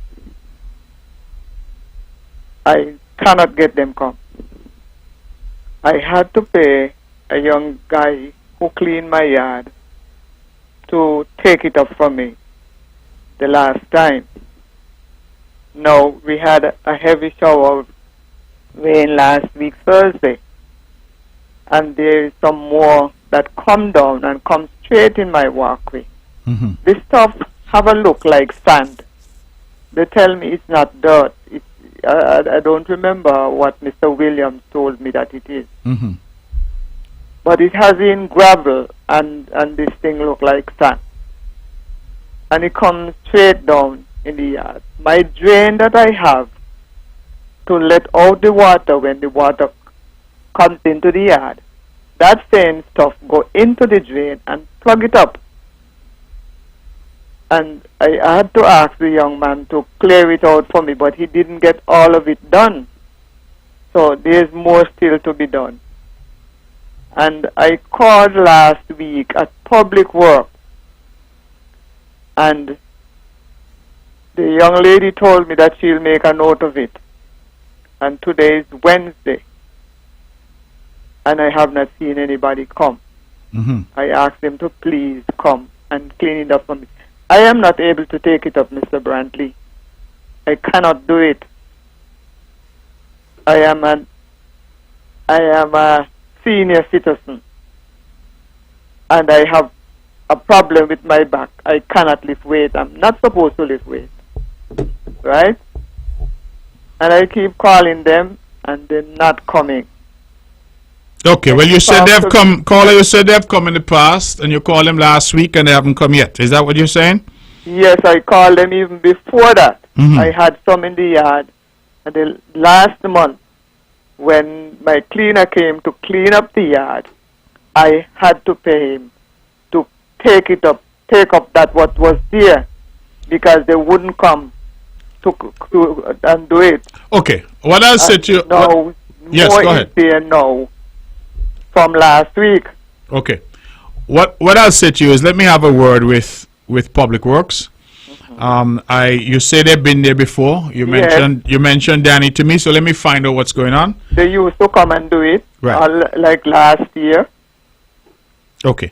You know, they used to come. All right. Well, let me engage with them to find out what the position is from the government's point of view. Okay? Yes, because right now there's a lot of it right in the road, right to come across by my line side, waiting for rain, heavy rain to come, and that will just wash down. If if one day you would come across, and you would see what I'm really telling you about. Okay. If you have the All right. time. I'll make the time. Okay? Thank I'll you. be grateful. Okay. All right. Thank you Yes. very much. Thank you, Mr. All right. Brantley. Good. Have a good night. You too. God bless. God bless you. Ladies and gentlemen, we are just 9:33 or thereabouts. We have therefore about 27 minutes left, and we invite your calls. Let's go straight back to the phones. Good evening, you're on the mark. Hello? Hello? Okay, that caller isn't there. So callers, please, 469-1616, 469-1700. Hello? Hello, Sheriff. Hi, good evening. Good evening. You're on another line. No, we are trying to get you, but you weren't answering. Oh, I'm getting. You're on the air. Go ahead. Good evening, Mr. Sheriff. Good evening. Proverbs 1, verse 10 and 11. My son, if sinners entice thee, consent thou not. If they say, come with us, let us slay. Wait for blood. Let us love privily for the innocent. Hello? Caller? Hello, innocent without cause. Miss Sheriff, good night. I don't have to tell my family then in Canada good night because I'm here with them. All You right. have a wonderful night, and I love you, lovely. Okay. I Good love night. you too. But the next time you call and tell them turn off the volume, because that's what was interfering, okay? But thank you for the scripture as always, my dear. Ladies and gentlemen, I should have mentioned at the top of the show as well that we had the tragic news of the shooting death of a police officer, police detective in the Virgin Islands in St. Thomas. His name is Delbert Phipps Jr. and he was shot and killed in the line of duty. But his father, I'm told, is a Mr. Phipps from St. Kitts, and more specifically, I'm told, from Molyneux side. And I would really want to extend condolences to the family. I'm told it is quite a matter that has shocked the U.S. Virgin Islands. And so, Mr. Phipps, if you're listening, please accept my condolences. I did try to reach out via telephone, but was unable to reach you. But I pray that all of our prayers would comfort you and the family in this difficult time. Your son was only 42 and certainly cut down in the line of duty. So very sad occurrence, and my thoughts and prayers go out to Governor Bryan, of course, and the entire team there in the U.S. Virgin Islands. We have a lot of our people who live there, and this young man was one of us because his father is from St. Kitts, and so I extend condolences to them. Let's go back to the phones then and take some more calls. Good evening, you're on the mark. Good evening, Mr. Premier. Good evening, brother. How are you? I am doing pretty good, and how are you doing? I'm fine, man. I'm fine. Fantastic, fantastic.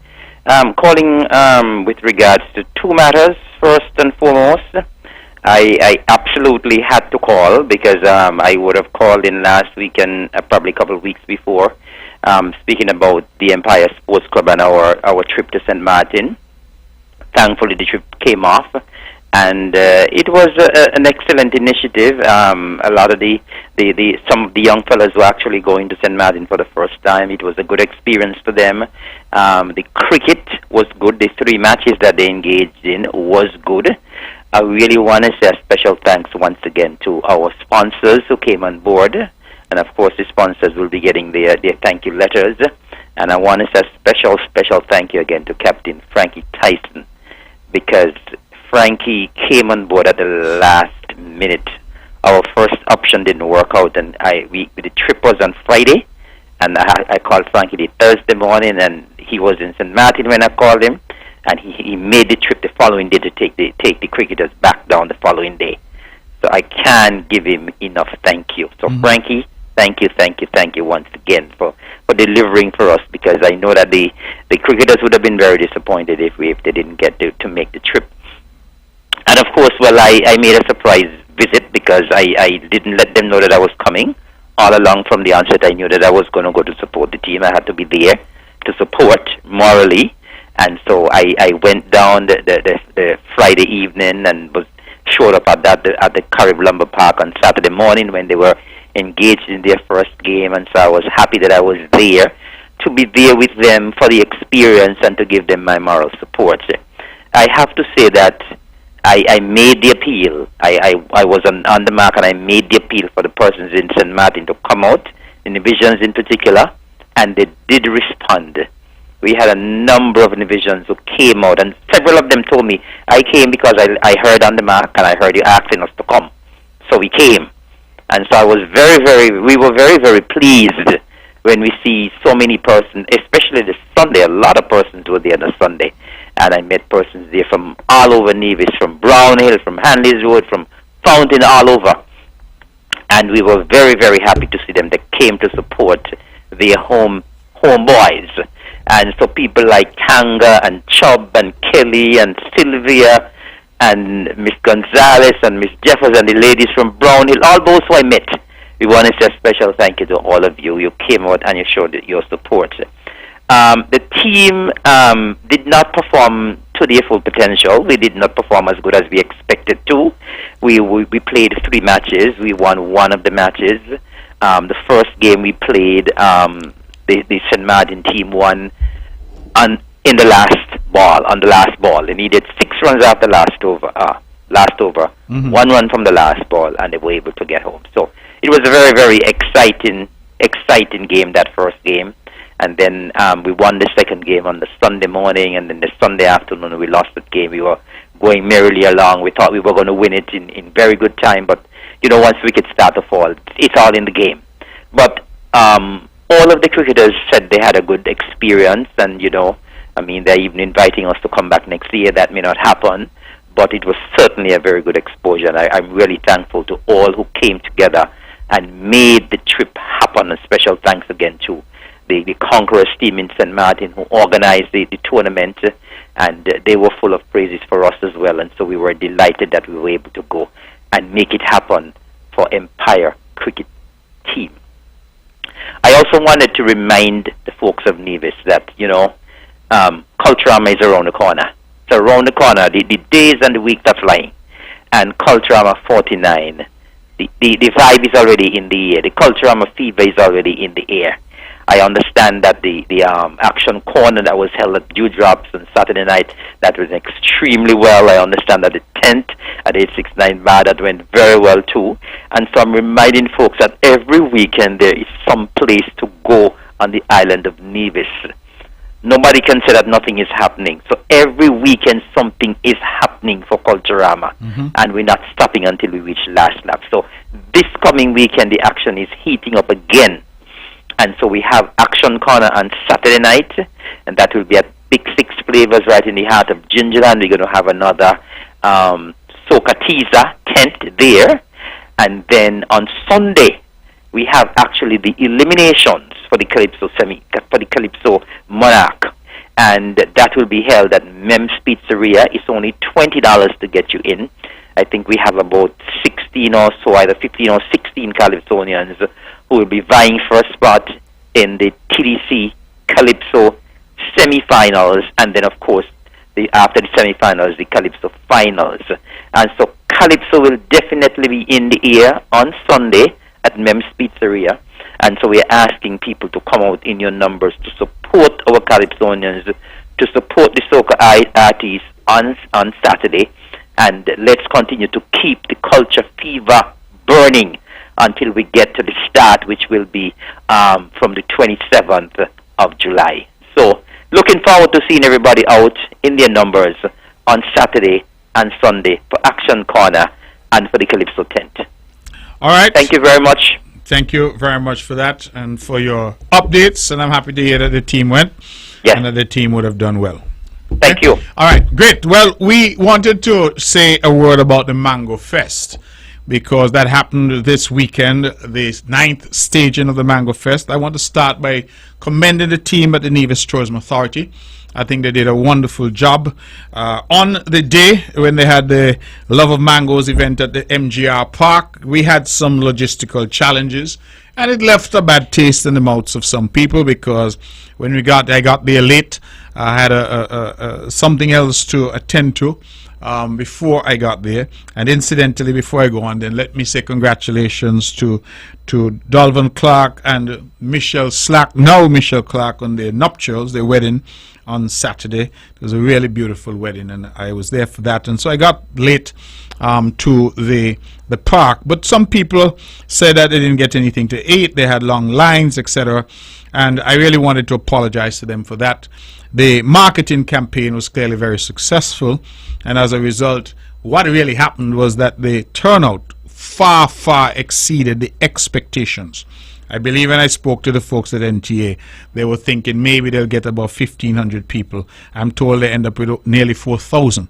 And so that was the problem, where the turnout far exceeded. And I got some numbers from NASPA, and NASPA is indicating that on the Saturday from town, we had 978 passenger movements, 1,123 from Wally, for a total of 2,101 passenger movements on the Saturday of the Mango Fest. And on the Sunday, we had 514 from town and 1,668 from Wally, for a total of 2,182 back and forth movements in that one day.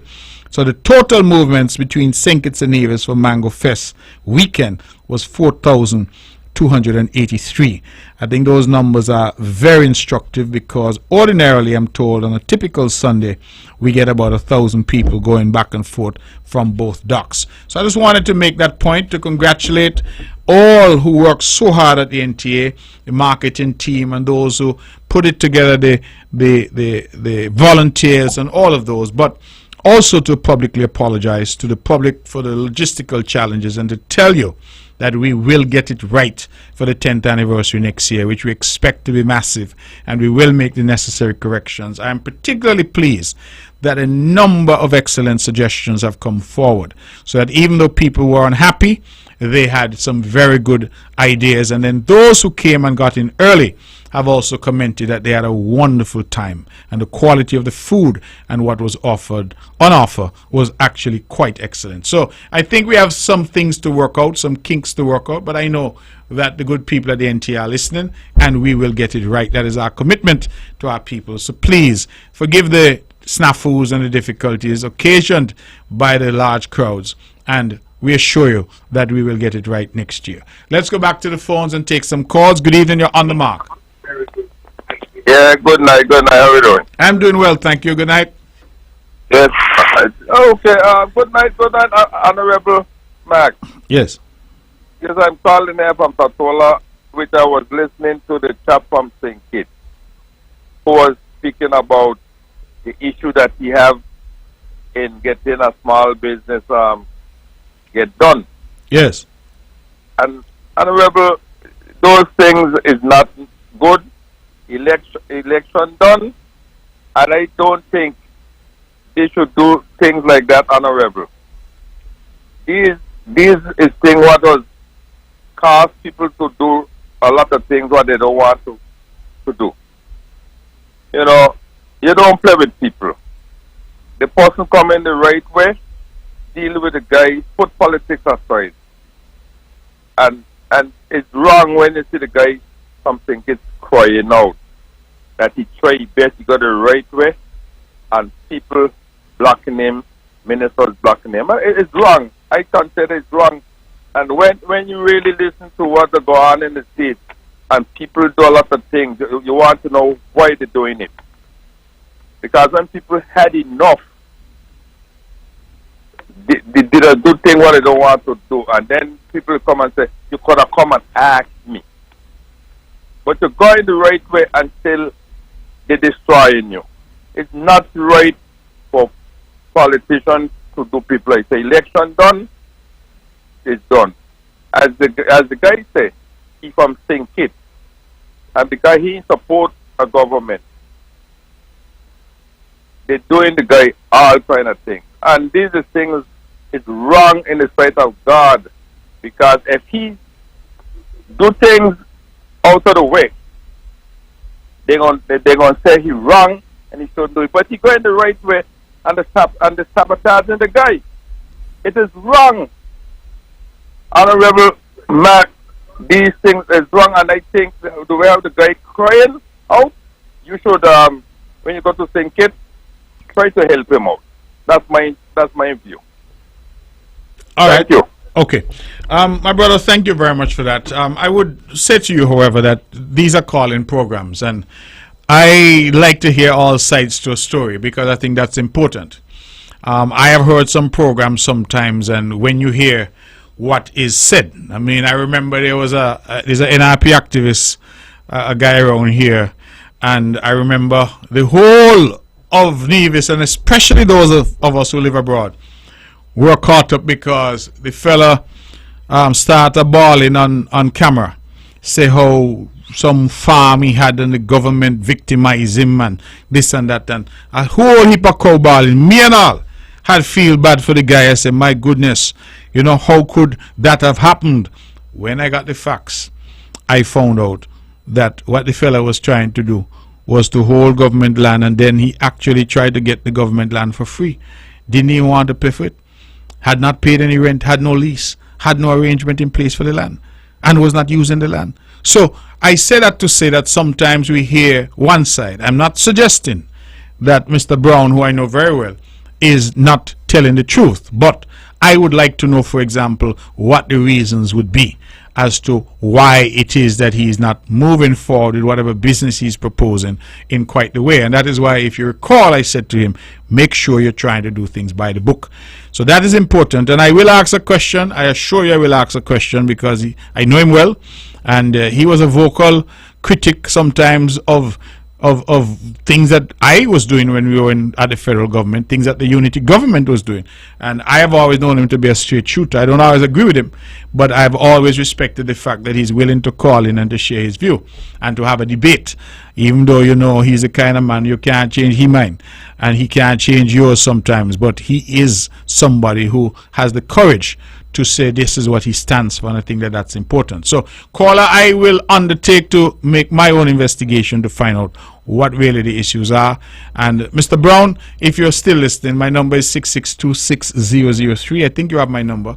But send me a little WhatsApp on that tomorrow, and let's talk off the air and see if there's any way that I might be of assistance to you. Let's go back to the phones and take some more calls. Good evening, you're on the mark. Hello? Good evening. Good evening, you're on the air. Go ahead, please. Good evening, Mr. Brantley. Can Yes. you list some of the programs or initiatives that the NIA would have taken to enhance the creative and the creative economy on Nevis? I'll listen off here. Thank you. Okay. Well, thank you very much. That's an excellent question. It is something that is still fairly new, this so-called orange economy that many have been talking about. We have, however, I think, done a few things interesting, and it has something that has got some momentum since COVID, when, as you know, the island was really, on its back. It was on its knees and suffering during COVID. So one of the things we've done was the movie industry. We have really tried valiantly to try and create something out of nothing. We have had the benefit of a partnership with MSR Media that was designed by us. We attracted them to the island, and they have employed some people here over the time.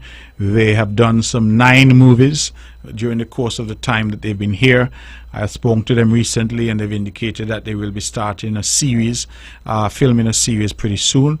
We have also passed legislation in the Nevis Island Assembly, creating a portal for film, and that person's coming in and wanting to film would have to go through a particular process to get the necessary licensing, etc., because prior to that there was absolutely nothing.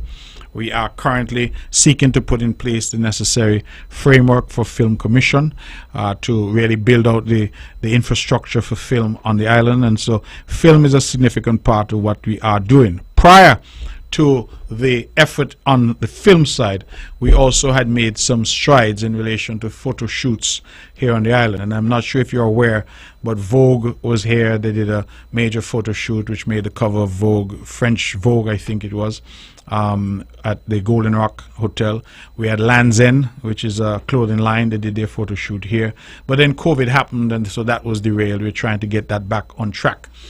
We will shortly have somebody in place for film as a sort of go-to person who will be working within the context of our Nevis Investment Promotion Agency, and the idea there is really to have a dedicated person for that purpose in terms of film and building out the film side of the industry. In relation to other aspects of the creative, creative industry is a wide area, because you look at arts, you look at craft, you look at all of that as part of the creative industry. We continue, I think, to work with our artisans. We continue to make funding available to small businesses that are interested in engaging in that type of activity through a program at CIDU, where we are offering up to 100,000 EC dollars in seed money to startup businesses geared especially to women and youth. And so we have done a number of things, caller, that I'm sure if I thought about it I can come up with a few, but the fact that you're called and I am talking off the top of my head, I'm just trying to recount what I can think of right away. Of course, Culturama is the showcase for our creatives locally, and we have continued to invest significantly in Culturama. I should also add that we have had a significant partnership with the Winsong Foundation, and through that partnership we have secured a large number of instruments, musical instruments, and so we hope to soon launch a real program, a real long-lasting and sustainable program of music in the schools. That is, so we could have our bands and things of that nature here, and our local people engaged. So I think we've done quite a bit, caller, and I believe that more has to be done, but it is certainly high on our agenda, and as we move forward we'll roll out more programs. I have also some other film and filmmakers lined up that are saying that they want to come, but it is unlikely that they'll be here until later this year, early next year, so I have not really said much on those yet, but we have continued to work and to do what we can in relation to film, because I do think that that's an area that did not exist in the Federation prior to us creating something here, and so we look forward to advancing that a bit more. Let's go back to the phones and take some more calls. Good evening, you're on the mark. Good evening, Mr. Good night, Mr. Brantley. Let me turn down my radio. Yes. Good night, Mr. Brantley. Good night, how are you? I am very well, thank you. Yes. And how are you? I am well, good to hear your voice. Yes. I listen all the time, Yes. I'm going to read my scripture now, which is taken from Proverbs chapter 3 and verses 9 to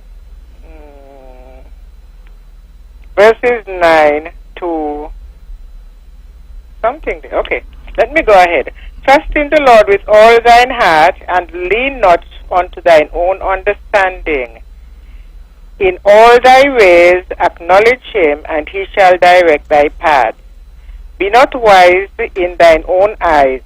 Fear the Lord, and depart from evil. It shall be health to thy navel, and marrow to thy bones. That's from Proverbs chapter 3, verses 5 to 8. May the good Lord continue to bless you and your family. Thank God you. bless. Love you. Love you too, and thank you so much for your call and for your scripture. Mr. Evelyn, anything? Not yet, he went away. Oh, okay. Good night, Mr. Evelyn. I'm sure he's listening. All right. Wilson, they are in New York. Good night. All right. Okay. Thank you so much. Thank you. Yeah. All right. Ladies and gentlemen, I just want to thank that caller for a beautiful scripture. Also to say that we have the Nevis tasting. Of course, this is restaurant week now. St. Kitts and Nevis on Sunday the 16th at the Malcolm Gishard Recreational Park. For the cost of $50, you get 12 tastings, and the product that is being featured is pineapple. It's all around the pineapple this year. So the Malcolm Gishard Recreational Park for $50 on Sunday the 16th, starting at 2 p.m. You have the opportunity to go and really just sample some beautiful dishes. Pineapple being the featured ingredient. Let me use that language. Let's go back to the phones. It's 5 minutes to the hour. Good evening, you're on the mark. Good night, Mark. How you doing? Not too bad. Okay. Mark, I don't know serious government go. Mm-hmm. I don't know serious to do with agriculture, farming. But we got good photos for you in St. Kitts especially. Mark, we get one shower rain, mostly last week. Mm-hmm.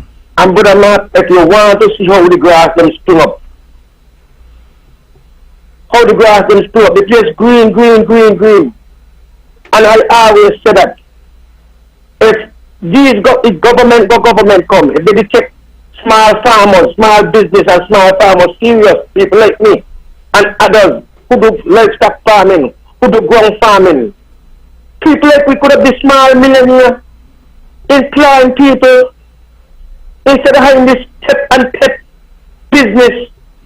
We could have employed people instead of hire people, put people on people farm to work. Then farmers could have hire them and pay them out the pocket. But not because we got the soil. St. Kitts is one of the most richest soil in the whole Caribbean. I don't know when government getting nobody to think about the farmers, especially livestock farming and ground farmers. I remember back in the 70s when there was a small boy coming up. You know the amount of sweet potato, that dashing potato, all kind of thing, the soil we think it to be. Mm-hmm. He was in a meeting with the agriculture department. He said the same thing up. He put the proposal to them, I think sometime last year there. And Urban Unity he was saying the same thing he going to do because he's on resign and he want to go into his own business. You know, I don't know how serious car going to be. But I hear him putting a proposal all the time to them and calling in and saying it all the time. Mm-hmm. You understand? So I don't know. But I believe that when government go, I do not believe that they take agriculture and farming serious. To be truthful, I don't know. I don't know at all. Mm-hmm. Mm-hmm. I'm agree that some farmers they get money, they get loan to develop their own farming and so. Some of them misuse the money, they do it how they're supposed to do it. And these things happen. But people serious, leave, want to get into let me. But the market think let me, so if you think I did get any help from any government or anything, doing livestock farming or ground farming, I could have been a big millionaire in this country, employing maybe 100 people on my farm, just like Mr. Grant or any one of them. Lindsay father. You understand? You got to give people the encouragement. You got to encourage your own. I see Ghanaians and Africans in coming, they're doing well, put up, they're doing well in farming, isn't it? Even eggs and all these things in poultry, they're doing good. You understand? Because what about this years ago? Let me tell you something. If we had a plan for farmers in this country after the sugar industry closed, I do not believe that we'll have them kind of man shooting young man in this country. These young men shooting down one another in this country. Because everything what they want is marijuana. Marijuana can because smoke is a medical, you can use for medical purposes and use for different things. But everything what they want is smoke. You know? Okay. Well, we got to get real. We got to get real. We let this government, they got to get real with our people to build wherever land and things they want to let out to give people to do ground farming, agriculture, do livestock farming, or whatever farming they want to do poultry. Right.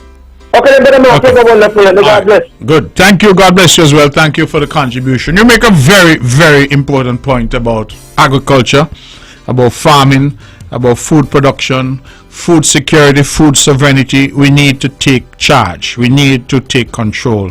It requires resources. It requires investment.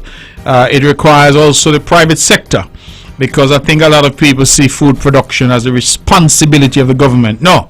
The private sector, I want to see TDC and Hosford and them start to grow food too. Why not? They can have farms as well. And many of us should be part of the solution in relation to food production. So, caller, thank you for that. I think it's a good note on which we'll end this show. Again, tomorrow we have the sitting of the Nevis Island Assembly. This show is rebroadcast tomorrow as well at 1 p.m. I assume it will be if the assembly is done by then, and so you can tune in again. I want to thank especially all the people who are online. I was able during some of the calls to engage with them. I don't normally do that, but thank them so much for being a part of the show and for making the show really what it is and what it continues to be. Thank you all very much. The band has struck up. It means we have to go. Good night and God bless you.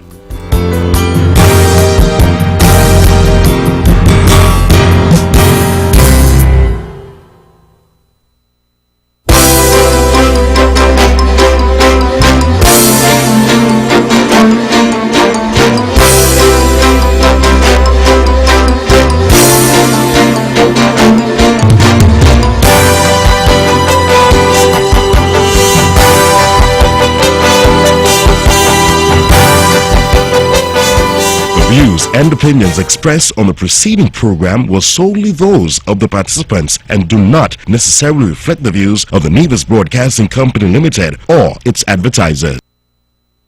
With all the power